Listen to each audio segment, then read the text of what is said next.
ಬಾಹ್ಯಾಕಾಶ ನೌಕೆಯ ತಾಂತ್ರಿಕ ದೋಷದಿಂದ ಅಂತಾರಾಷ್ಟ್ರೀಯ ಬಾಹ್ಯಾಕಾಶ ನಿಲ್ದಾಣದಲ್ಲಿ ಸಿಲುಕಿಕೊಂಡಿರುವ ನಾಸಾದ ಪೈಲಟ್ ಭಾರತೀಯ ಮೂಲದ ಸುನಿತಾ ವಿಲಿಯಮ್ಸ್ ಅವರ ಆರೋಗ್ಯದ ಬಗ್ಗೆ ವದಂತಿ ಎದ್ದಿತ್ತು.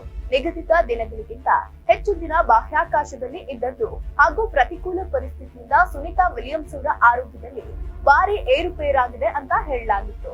ಇದಕ್ಕೆ ಕಾರಣ ಅವರ ಫೋಟೋವೊಂದು ಸಾಮಾಜಿಕ ಜಾಲತಾಣದಲ್ಲಿ ಹರಿದಾಡಿತು. ಈ ಫೋಟೋದಲ್ಲಿ ಸುನಿತಾ ಅವರ ದೇಹದ ತೂಕ ಗಮನಾರ್ಹವಾಗಿ ಇಳಿಕೆ ಕಂಡು ಬಂದಿತ್ತು. ಅಲ್ಲದೆ ಕೂದಲು ವಿಕಾರವಾಗಿ ಮಾಂಸಖಂಡಗಳು ದುರ್ಬಲವಾಗಿದೆ ಎನ್ನುವಂತೆ ತೋರ್ತಾ ಇತ್ತು. ಆದ್ರೆ ನಾಸಾ ಇತ್ತೀಚೆಗೆ ಸುನಿತಾ ಅವರ ಹೊಸ ಚಿತ್ರವನ್ನ ಹಂಚಿಕೊಂಡಿದ್ದು ಅದರಲ್ಲಿ ಸುನಿತಾ ಸಾಮಾನ್ಯರಂತೆ ಕಂಡು ಬಂದಿದ್ದಾರೆ. ಈ ಮೂಲಕ ಅವರ ಆರೋಗ್ಯದ ಬಗ್ಗೆ ಎದ್ದಿದ್ದ ಊಹಾಪೋಹಗಳ ಬಗ್ಗೆ ತೆರೆ ಬಿದ್ದಿದೆ. ಇನ್ನ ಆರೋಗ್ಯವನ್ನ ಕಾಯ್ದುಕೊಳ್ಳುವ ಸವಾಲಿನ ನಡುವೆ ಸುನಿತಾ ಅವರು ಬಾಹ್ಯಾಕಾಶ ಸಂಶೋಧನೆಯ ಕೆಲಸಗಳನ್ನ ಮುಂದುವರೆಸಿದ್ದಾರೆ ಅಂತ ಹೇಳಲಾಗ್ತಾ ಇದೆ.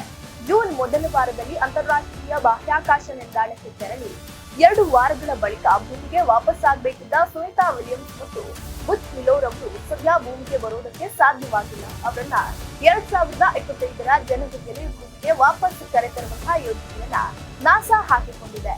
ಬೋಯಿಂಗ್ ನೌಕೆಯ ಹೀಲಿಯಂ ಸೋರಿಕೆ ಮತ್ತು ಬ್ರಸ್ಟರ್ನಲ್ಲಿ ವೈಫಲ್ಯದಿಂದಾಗಿ ಅಂತಾರಾಷ್ಟ್ರೀಯ ಬಾಹ್ಯಾಕಾಶ ನಿಲ್ದಾಣದಿಂದ ಅವರು ಹಿಂತಿರುಗುವುದು ತಡವಾಗಿದೆ.